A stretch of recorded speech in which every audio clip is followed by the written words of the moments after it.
Hello, this is Jane Goodall. What the world needs. First, we need a clear understanding that climate change, loss of biodiversity, and the pandemic are all disasters that we brought upon ourselves by our disrespect of nature and animals. Clearly, we need a new relationship with the natural world. We need to understand we can't have unlimited economic development on a planet with finite natural resources and a growing population. Because the lifestyle of the affluent society places an unsustainable demand on the resources of the natural world, we need to change that. We need a new definition of success that doesn't just depend on obtaining wealth and power, but about living in harmony with nature and each other. We must alleviate poverty, as the very poor harm the natural world simply in order to survive, cutting down trees to grow more food or make money from charcoal. In cities, the poor buy the cheapest junk food just in order to survive. They're unable to ask if it harmed the environment or is cheap because of unfair wages. We need to phase out industrial farming with its reliance on chemical, toxic pesticides and herbicides that are so devastating to biodiversity and kill the soil. We need to move towards small family farms, regenerative agriculture, and so on, ban unsustainable commercial fishing, and move towards a sustainable plant-based diet. All this for the health of the planet and our own. We must recognize that animals are not just commodities, they're sentient beings, each one crowded in our factory farms, shipped around the world, sold in wildlife markets, suffering in medical and pharmaceutical research labs. Each one is an individual capable of feeling fear, despair, and pain. Every business should operate according to sustainable, ethical standards that ensure fair wages along the supply chain, support local communities, and show respect for the environment. We need to reconnect to the natural world of which we are a part and on which we depend. All schools should provide information on climate change, loss of biodiversity, and what can be done about it. And especially for young children, encourage outdoor education. We all need to understand different cultures and religions and obey the golden rule common to every major religion. Do to others as you would have them do to you. Finally, the world needs hope, because without hope we fall into apathy and do nothing, and then we're doomed. But each and every one of us needs to take action and understand that we make an impact on the planet every single day.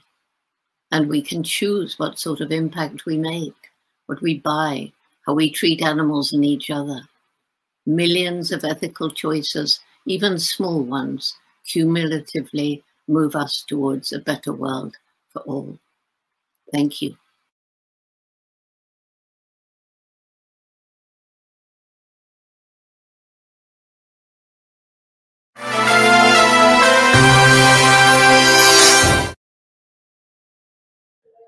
Good afternoon, everyone, and a warm welcome to day one of the 9th edition of Pune International Literary Festival.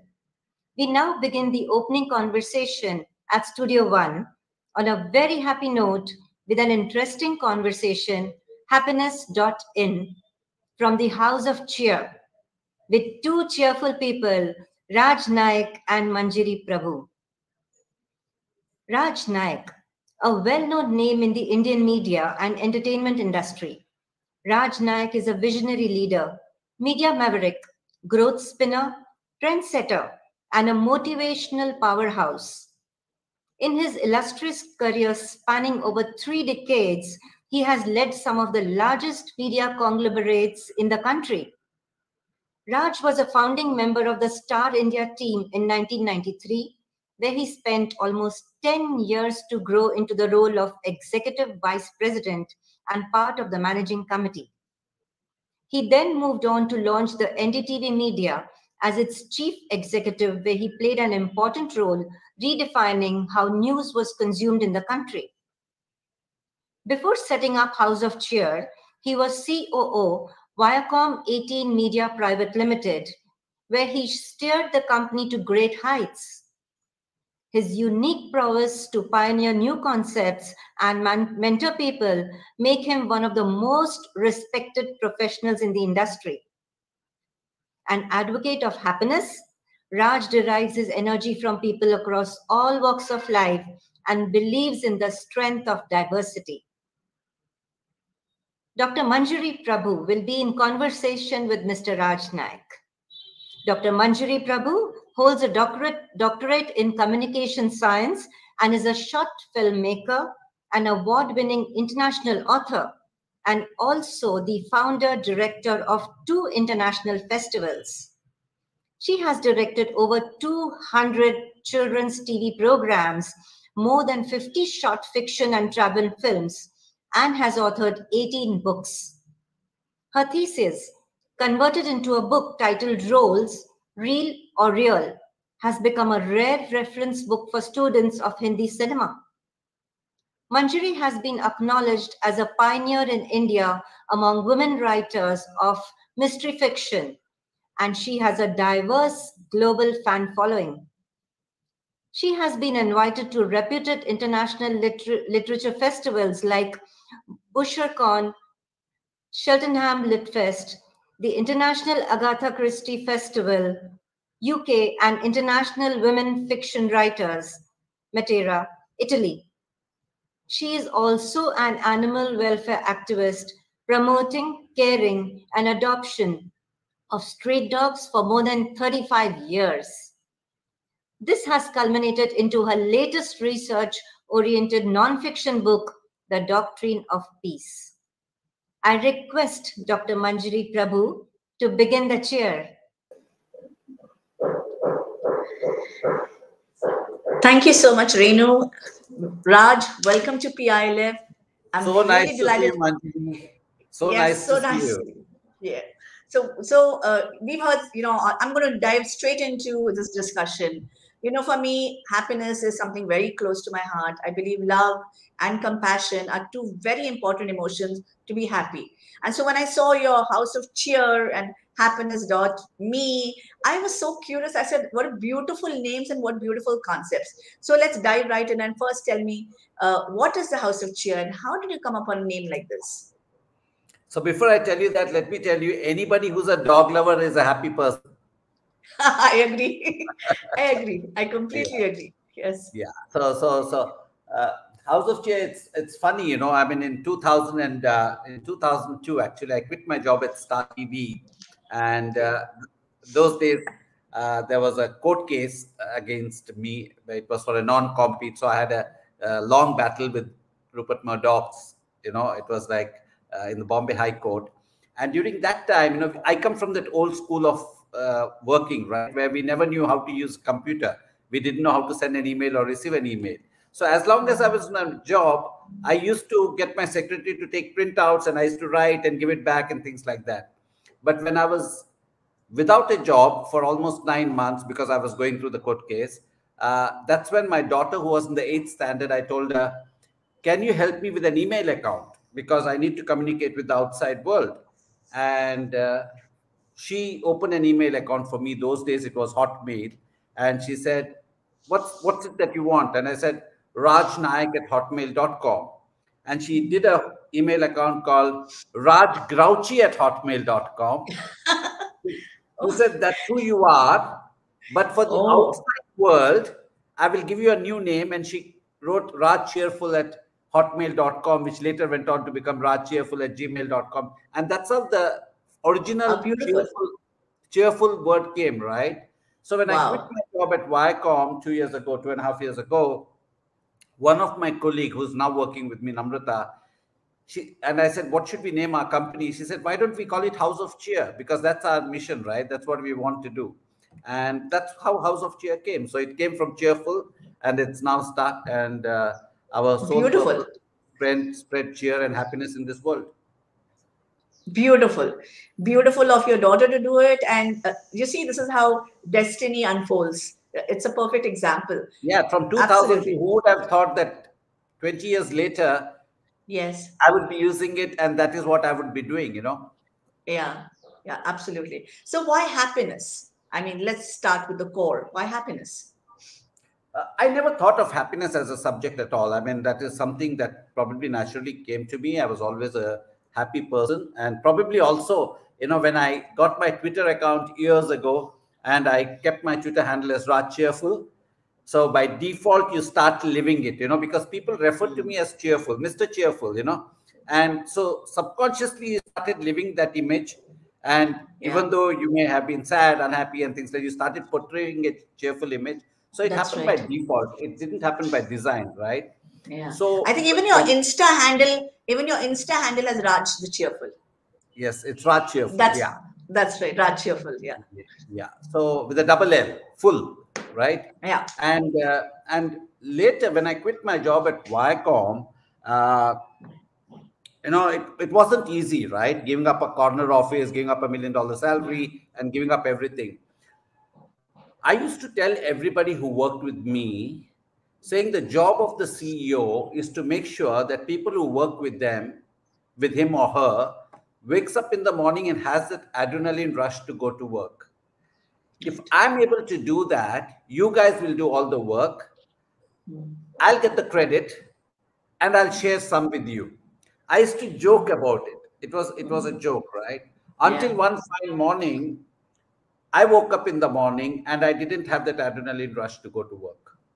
And it sounds very funny, but you know, I sat down and I thought it's one of those bad days. Everybody has good days and bad days. That was the year my mother passed away. I was very close to her. Within 6 months, my brother passed away. So I assumed that, you know, all my personal things are taking a toll on me. But over a period of time, when I realized I wasn't really enjoying what I was doing, considering that I loved my job, I used to wake up, I used to do everything. You know, they say when beauty fades away, you can see it. When you become hollow from within, only you know it. True. So I would go to work. I used to do everything perfect, but I knew that I was not happy. But if somebody asked me to put a finger to it, why you were not happy, I wouldn't be able to give an answer. That's when I quit my job, right? When I quit my job without knowing what I want to do, I just quit my job because it also probably comes from a certain privilege, because you know you have roof on the head and food on the table, your children's education has almost come to an end. So probably it also comes from there, the ability to take that call. But most importantly is when I resigned and it took me 6 months to leave the organization, I spoke to a lot of people, and a lot of people started speaking to me. And what I realized that in corporate world, many people are unhappy. And probably they don't have the same luxury of taking those calls of quitting their job or things like that. You know, somebody's got EMIs or somebody's got children growing up and things like that. Yeah. And what I realized is this is one area nobody focused on. I worked in a corporate life for 30 years of my career, or 3 decades or more. Nobody ever once asked me, how are you feeling? When was the last time anybody asked you this question? How are you feeling? What are you feeling? Because we've all been conditioned to suppress our emotions. Don't cry. And if you're a boy, don't cry like a girl. We are not allowed to express ourselves. And especially in the corporate world, it became even worse. And if you even look back and see, we were told leave emotions at home. Don't carry emotions to work, right? And if you were emotional, तो इतना emotional क्यों होता है? If you are emotional, you were seen as a soft boss. You were seen as a weak boss. Many people accused me of being emotional and soft. But the fact is, I was extremely successful in my job, right? And the fact remains that you can't leave emotions at home. It's the same head and the same body you carry to work. How are you going to leave it at home? Absolutely. So that's when I thought that there's an opportunity in this area. And if we are able to try and make emotions central to a corporate work culture. And so I said, there's an opportunity here and let's explore it. That's how we started working on it.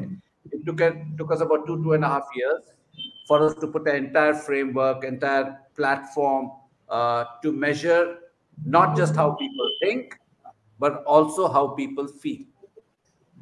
So that's what we do.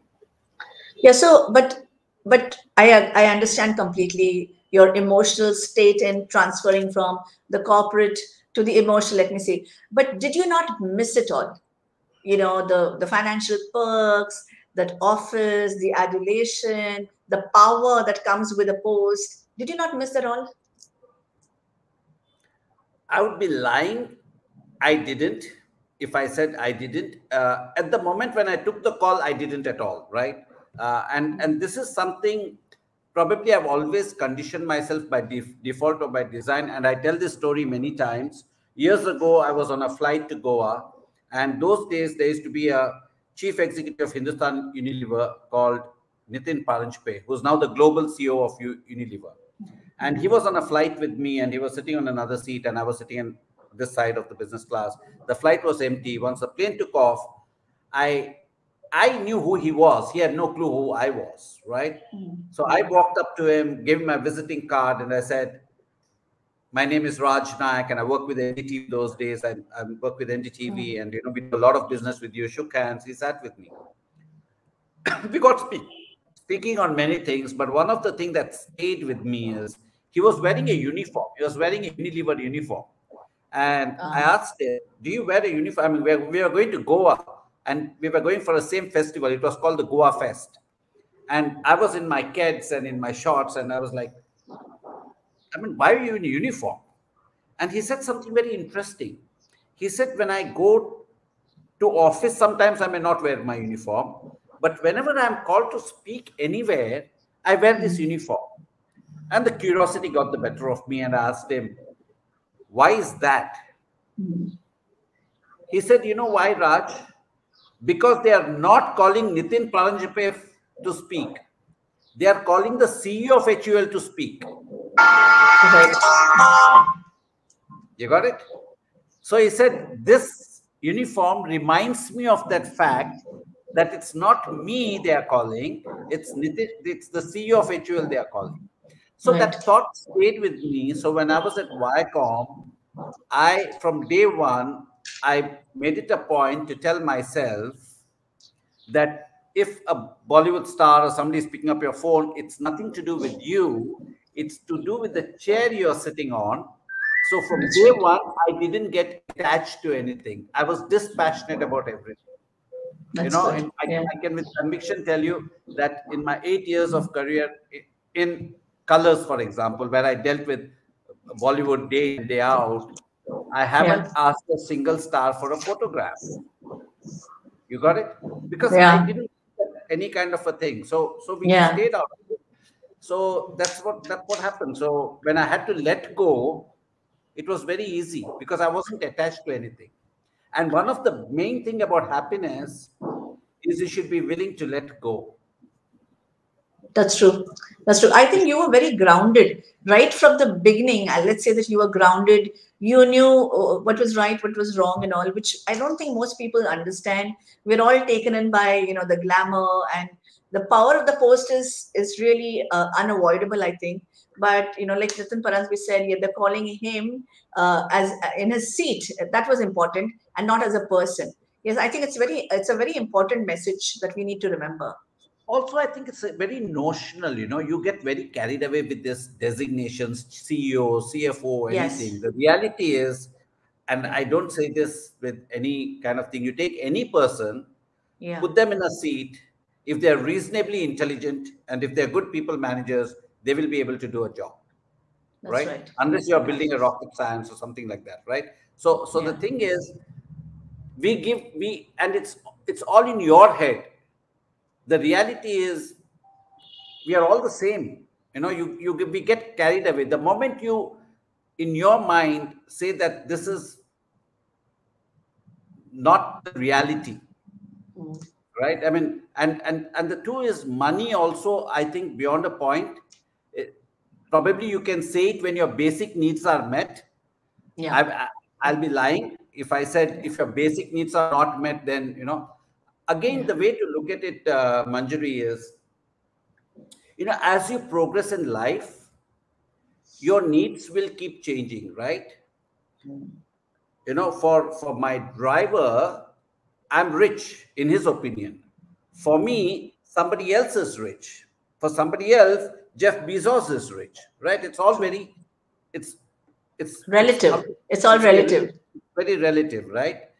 But the fact remains that every stage in your life, your needs will keep changing. When I started my career, my needs were, I would be very happy owning a Maruti car and sending my children to, just give them basic education was my need at that moment. As I progressed in life, and this happens with everybody, your needs will keep changing because your lifestyle changes, your quality of life changes. So your needs will keep changing, because as a human being, you don't want to go back. You want to move from wherever you are, you want to go one step ahead, right? But you need to know the difference between need and greed. At every stage of your life, the need will change, but there is an inflection point when that need cannot turn into greed. The moment the need turns into greed, then you have a challenge. And if you are able to be very sure about that, and if you're able to manage that, I think then it's fine. Yeah. But coming to happiness, okay? Yeah. Happiness.me. Why is it .me and not .com or .in? And also, why is there a, it's spelled as HAPPYNESS, not HAPPINESS. So explain that to us. Okay. Happiness is inside out. It's not outside it, right? We all have happiness within us, right? That's right. And that's why we said happiness.me. And why is because we didn't want to take away the why from the happy, and we just wanted to add an awesomeness to it. So that's how it's happiness. But that's what I just made up. Just what I just made up. I'll tell you the reality. We couldn't get the domain. We couldn't get the domain name HAPPINESS.com.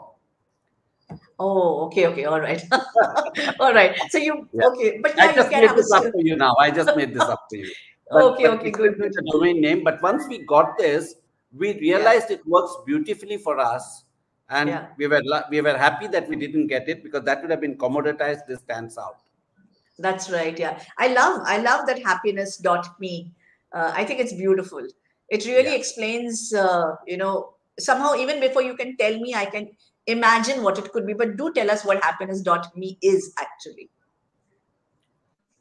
Okay, let me ask you a question. Are you okay? I mean, I just want to make it a little interactive for the audience. Sure. How do you feel when you're happy? I feel content, bubbly. I want to shout out to the world. Everything looks beautiful around me.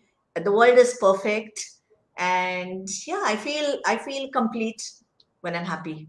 You can think better. You're more energetic. I can think better. I'm energetic. I perform better. My relationships are good. I care for my people more, because then I start beginning to value them. And so happiness is all about the inside.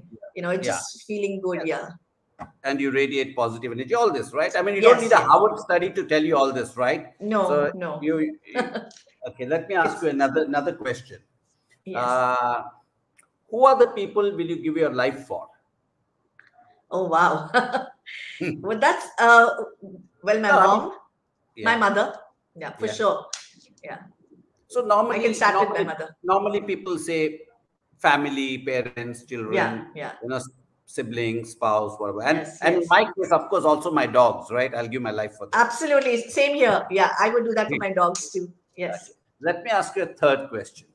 What Yes. would happen if I put you in a room and ask you to introspect? Okay. What would happen? Yeah. Probably, if you lock me in a room, I would probably get restless first.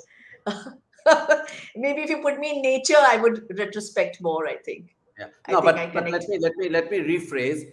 In the Okay. context of work, because Yes. everything we are doing is in the context of work. If I put Yeah. you in a room and ask you to reflect, what would happen? You will start thinking, maybe I I would have will done start this thinking. way. I would have Yes. done this way. I could have Yeah. handled this better. Better, yeah. I could have been nicer to that human being. Whatever. I right? was so rude. I was so harsh. Maybe I could have done this better. Yeah. True, Right? true. Yes. Yeah. Now, incidentally, you can go to any corner of the world. The language may differ. Try asking these three questions, and you will get the same answer everywhere. Okay. I You'll should get try the that. same answer. And try it with your friends, family, relatives, and whoever is watching. Please try it at your end. The same answers you'll get. A little variation here and there, but the gist of the answers will be the same, right? So universality of emotion, I think. Universality, right? Yeah. So now for a moment, visualize if everybody in your organization was happy, everybody in your organization was emotionally connected with the organization, and everybody in the organization got an opportunity to introspect. Every employee got an opportunity to introspect. Okay, that is the framework on which we built our entire assessment. And then I don't even tell people we are in the business of happiness, because in the last 2 years, happiness word has got very commoditized. True. Yeah. So I say we are in the business of setting context to positively influence human behavior. So what we mean by that is every person in the organization, it's a whole process, of course. You get an OTP number, you go to my website, you put your number, you get your own report, which tells you where you stand in context to the organization. Okay. And two, what do you do with the report? If you know that this is something that you need to improve on, so we have a knowledge hub where people can go and check all this, right? So basically what we do, we use, how do we do this? Because if there are 20 people in an organization, you can walk around and say, Manjari, hey, you're looking low. Is everything okay? How are you feeling, right? But how do you do it when there are 1,000 people, 10,000 people, 20,000 people? That's where we use a tech platform. Yeah. It's a neuroanalytical tech platform, because our entire framework is underpinned by neuroscience. And we basically measure emotions at scale. And that's why we use the platform. It's an AI/ML based platform. So that's what we do. So once we do this, we go one step further. One is we measure happiness, but we also seed happiness. What do I mean by seeding happiness, right? If you do a study anywhere in the world between 22nd December to 2nd of Jan, and you can try it in Pune city itself, the happiness quotient of people is the highest during this period. You can already feel it, right? I mean, I can see the background. I can see a Christmassy feeling, festive background. And this is again global. This is global. Because I think Christmas as a festival of happiness has been seeded over the years. Christmas, New Year, whether it is Santa Claus, it's been seeded, right? So you need to seed happiness in the organization as well. You need to water the plant, you have to give it sunlight. And if you really want to see a happiness tree in an organization, you need to seed it. It takes a little time and it needs a lot of intervention. So what we do is we say that we just don't measure happiness. We will also help you seed happiness. So this is what we are doing at the moment, spreading cheer and happiness in this world.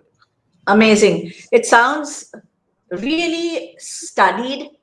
I think you kind of understood human nature really well and put it in a proper, structured, researched manner. I think that's really amazing.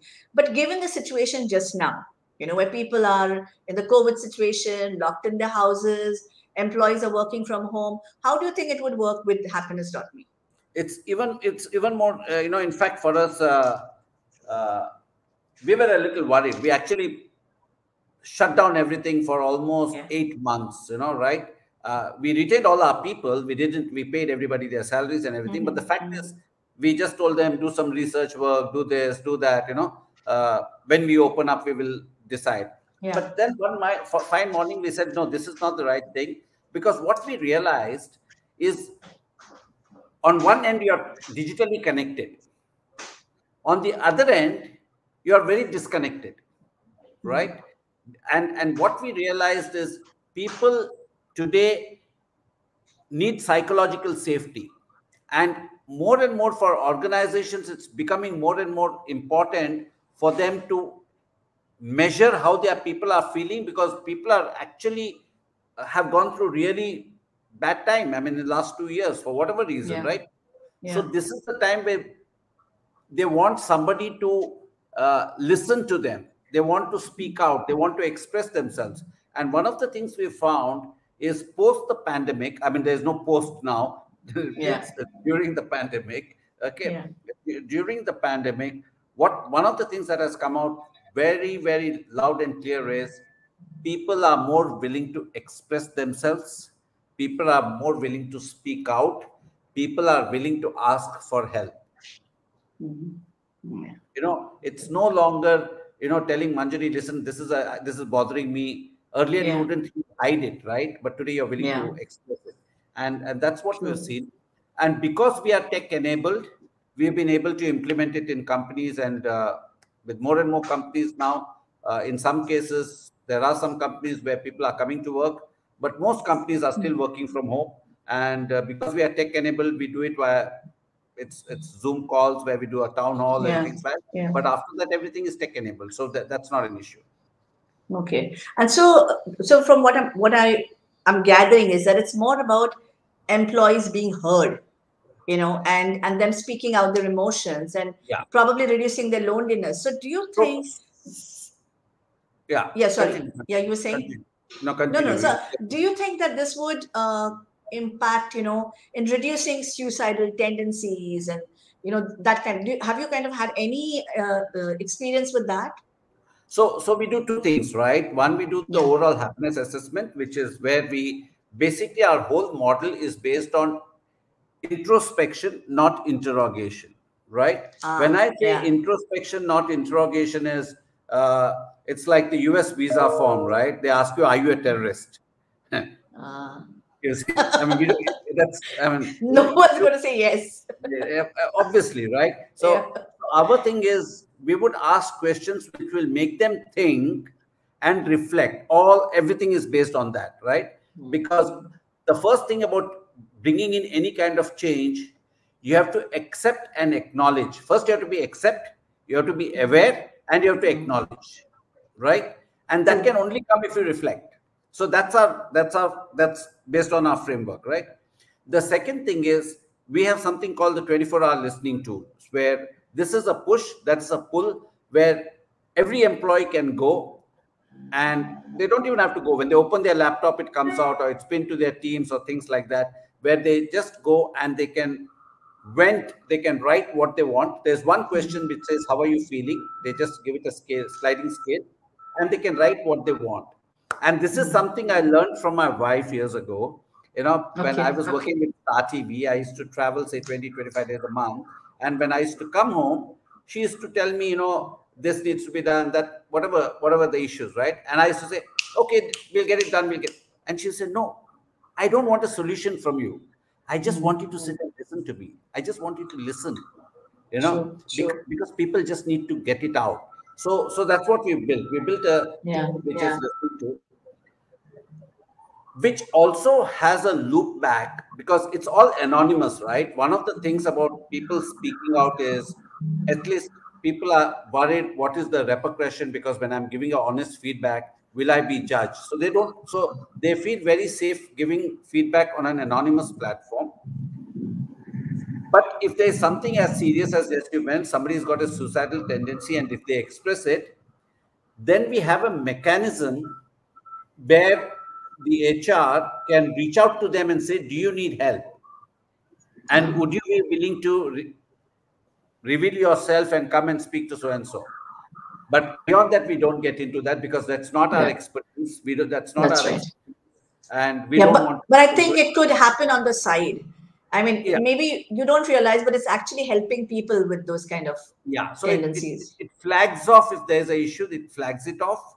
So you will know that in your Bangalore office, in this particular department, there is somebody who's seeking help.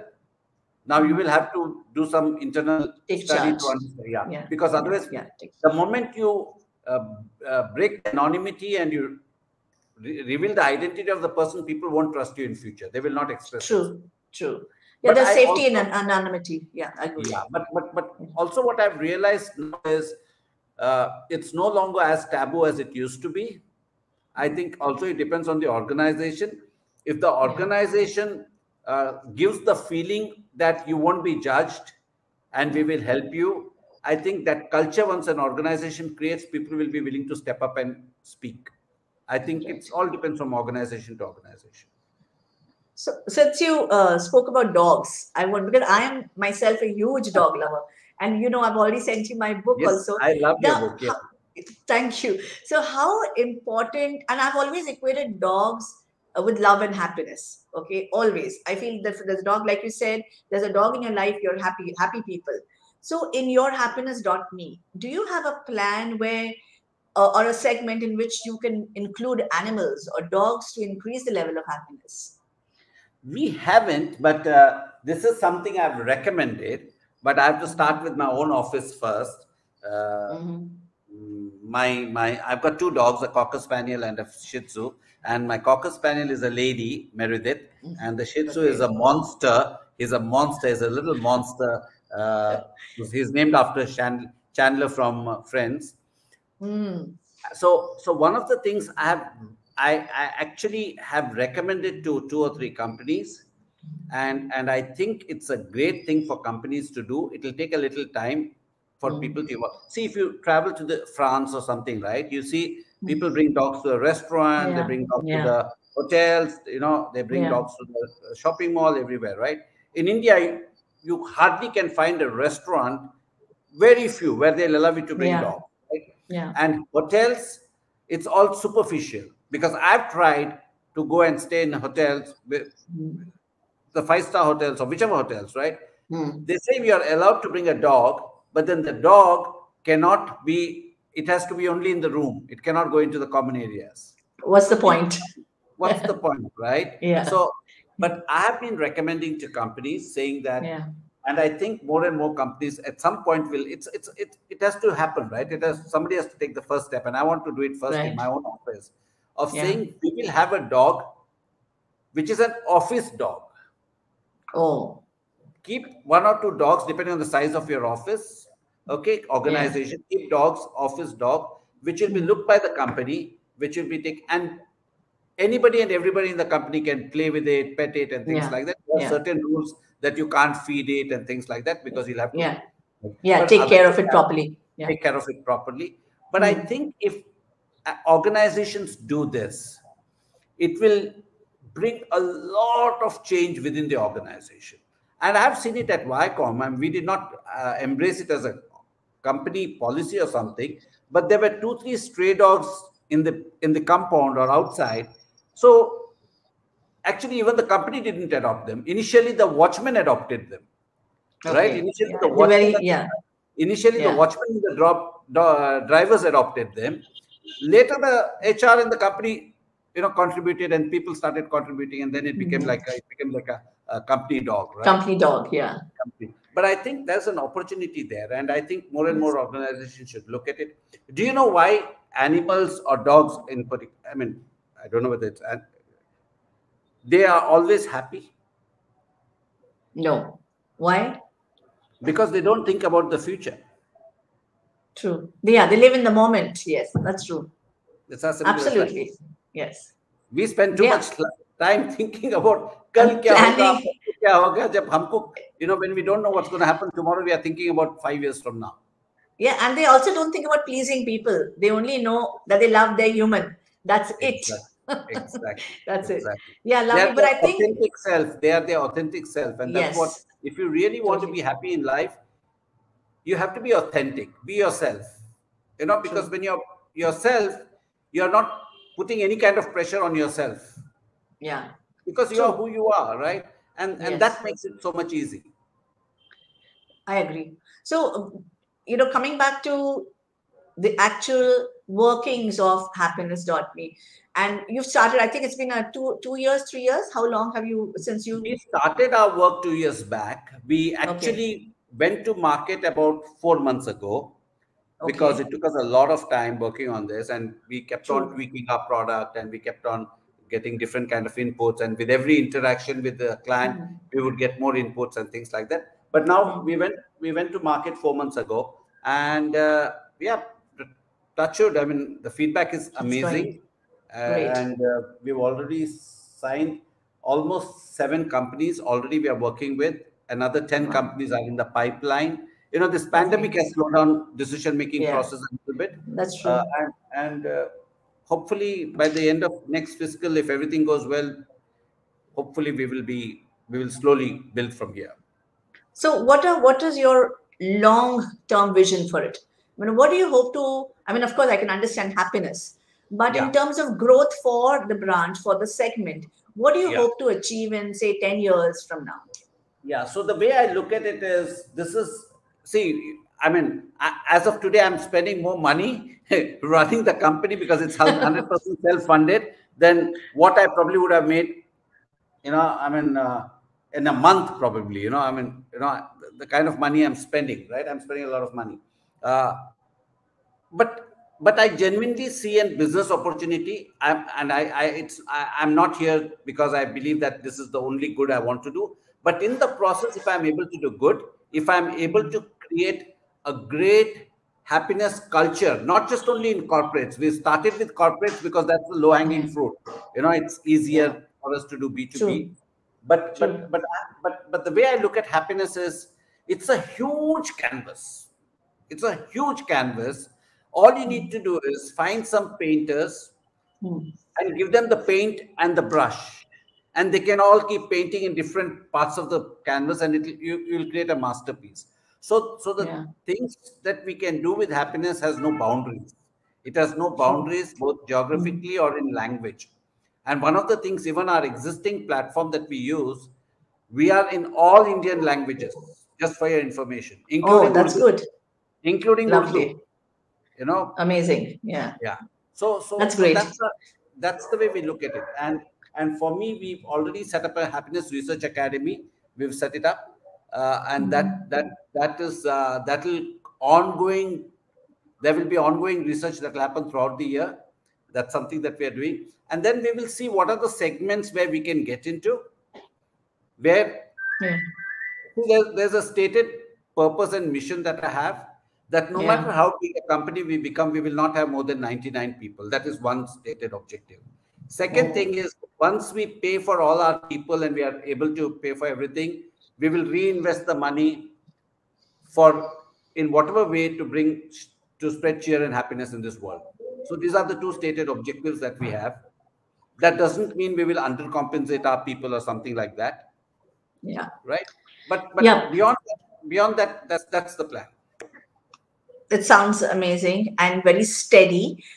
One question, since you talked about funding and money, I totally agree with you that anything good, including PILF, the way I look at it, without money doing good, you need money to do good too.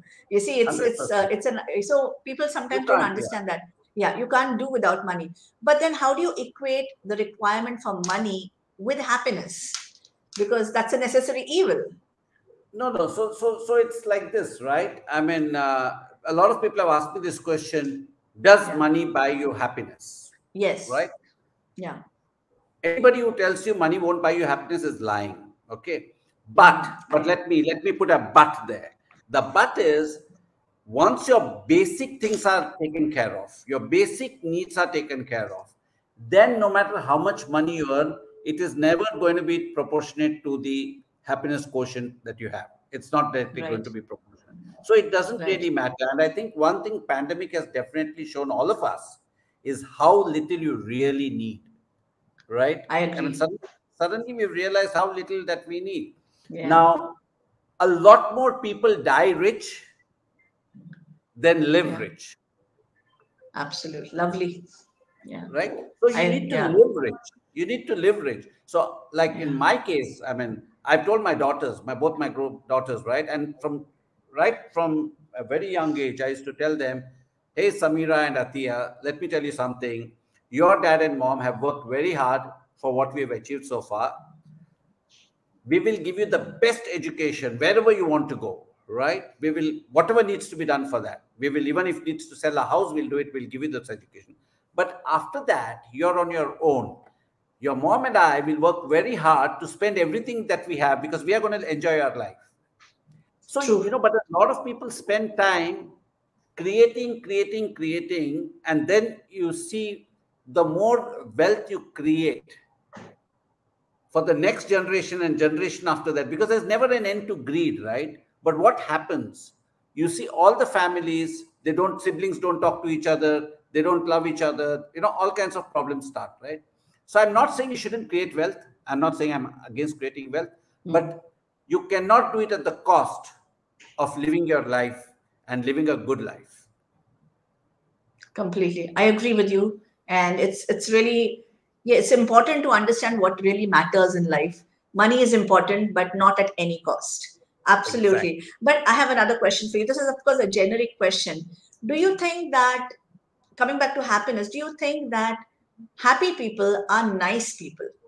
Because that's something I always wonder, because so like money is important.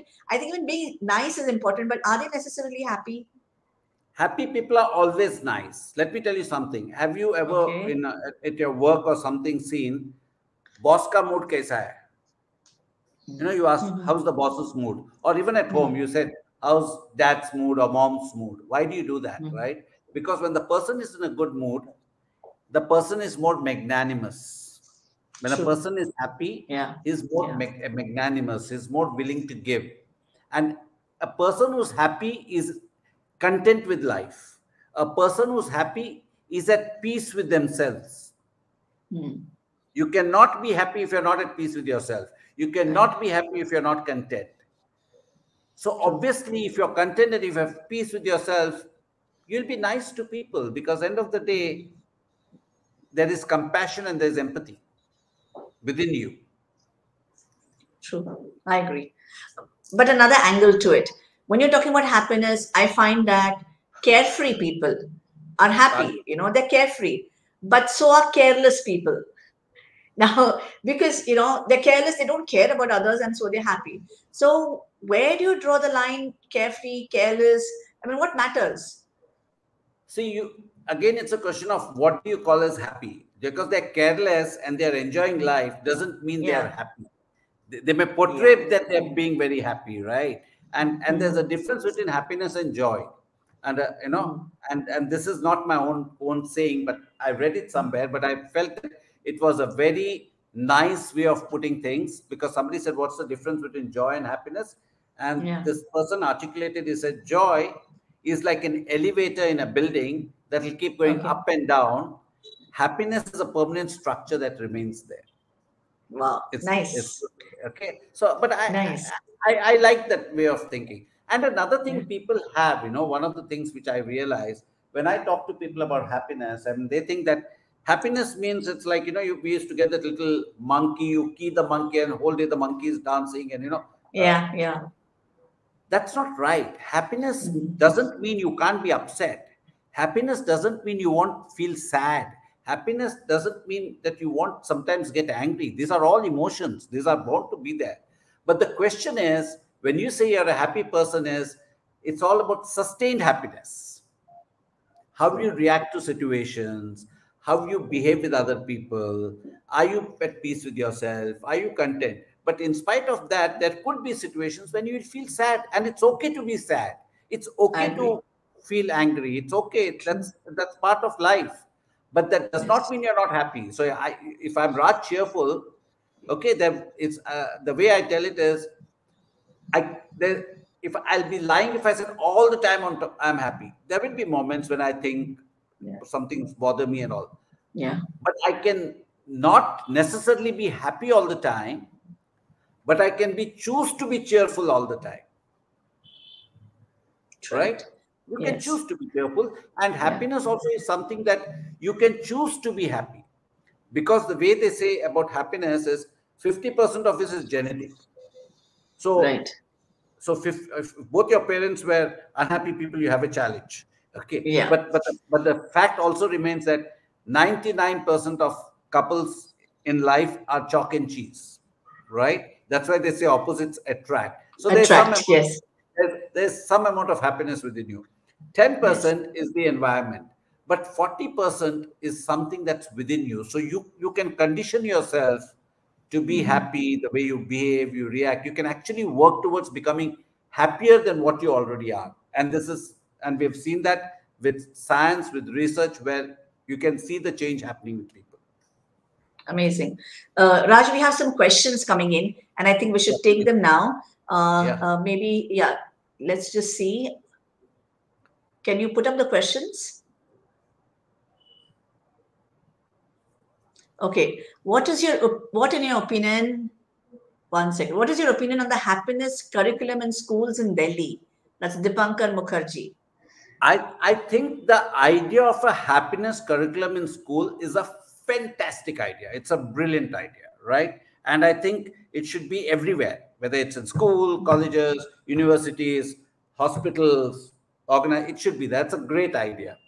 But little that I've seen the curriculum in Delhi, and it's a little superfluous. Just happiness, but there are some things that they're doing like yoga and things like that, which is nice, some of the things. So, but I would say it's a step in the right direction. It's a great thing, and more people should follow. But I think they need to go deeper into it than just have it more as a badge. They need to go deeper into it and create really scientific curriculums. Right. Okay. So there's another question. Let's see. Can you display the question? Yeah. So are happy people also ethical people? Yeah. It's a good question too. Yes. Are they ethical? It's a very, very good question. I don't have an answer to it. At this moment, but I would like to believe, this is my conviction, that you cannot be happy if you're not ethical. Because one of the biggest thing about happiness is integrity. If you don't have a moral conscience, okay, so you can't be happy. You can't be happy. So I would like to answer it by saying, yes, happy people are ethical people. I guess they don't have an option. If you are happy, which means you're ethical, that's the equation we keep in our heads. Exactly. Probably. Yes. Okay. Let's go to the next question. Okay. Is there a state of no sorrow, no happiness possible for a common person? And is it good? I don't think there can be any person who doesn't feel. That means you don't feel. I mean, I at least I don't know of anybody who doesn't feel. You have to feel. You may be dispassionate about things. You may not react to your feelings, but you may suppress your feelings. But I think every human being somewhere feels first, then thinks, and then behaves. Right? So I don't think there will be happiness and there will be sadness in every human being. Now, whether you choose to accept it, channelize it or not is a different thing. But I don't think there can ever be a state where you say, none of these things happen with me. I mean, I don't think so. Yeah, it's not possible. I have a question, Raj. Since these questions came up, I just thought of this. They always say that you cannot pour from an empty vessel. So people who are self-sacrificing, basically unhappy people who are disappointed, frustrated, etc., how can they make other people happy? I mean, how does You that can't happen? make other people. You can't make other people happy. Let me be very candid. You know, Yeah. we always say being selfish is seen in a negative light. You know, he's a selfish person. She's a selfish person. I think when it comes to happiness, you need to be selfish, or for anything in life. You know, actually, Ayn Rand has written a very good book saying be selfish. You must read it. Okay, but may not be in the context of happiness, but generally. Yeah. You can only give what you have. I cannot do charity if I don't have it within to, if my coffers are not full, right? So same thing, you cannot make another person happy unless you are happy, because you can't pour from an empty cup. You can't. So you have to be happy. And the one way to be happy is first you have to make yourself happy. And the moment you're happy, you don't need to do anything. By default, you radiate positive energy around you. By default, and one of the biggest thing of being happy is also giving makes people happy. You know, when you say I'm sacrificing, let me give you an example, right? Suppose you have a cake, it's Christmas time, and there's a beautiful Christmas cake, and somebody else loves it, and you say I'm sacrificing it for you, and you will, even though you want it, but you're sacrificing it, right? Why am I sacrificing it? Because making that person happy is making me happy. True. You understood? So happiness is also very selfish. Half the time you do things for others because it makes you happy. You happy. Yeah, true. Yeah. Do we have time for more questions? Or is it, I'm just going to take a quick look at maybe we can take one more question. Still time. I think it's almost 57 minutes. Yeah, probably it is almost time up. But it's just, it's a good thing when you have a conversation and time flies, which means it's a great conversation. Exactly. That's true. But Raj, it was amazing talking to you. I think your concept is beautiful. And I think the message I take back is choose to be happy from this whole thing. And I think that's what all of us will also take. And I wish you good luck in and huge success, because I want the world to be a happy place, which is why I write my books as well. So I think it's a brilliant concept. I wish you great luck and great happiness in life. Yeah. Thank you so much, Manjari. And for everybody watching, I mean, just keep one thing in mind.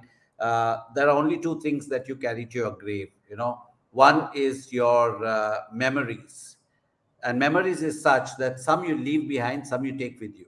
You know, and the other one is your goodwill. So that's what life is all about. End of the day, we are all going to go, and let's be realistic about it.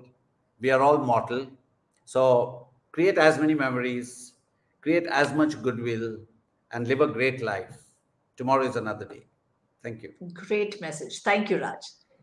Thank you. We have witnessed an interesting conversation today.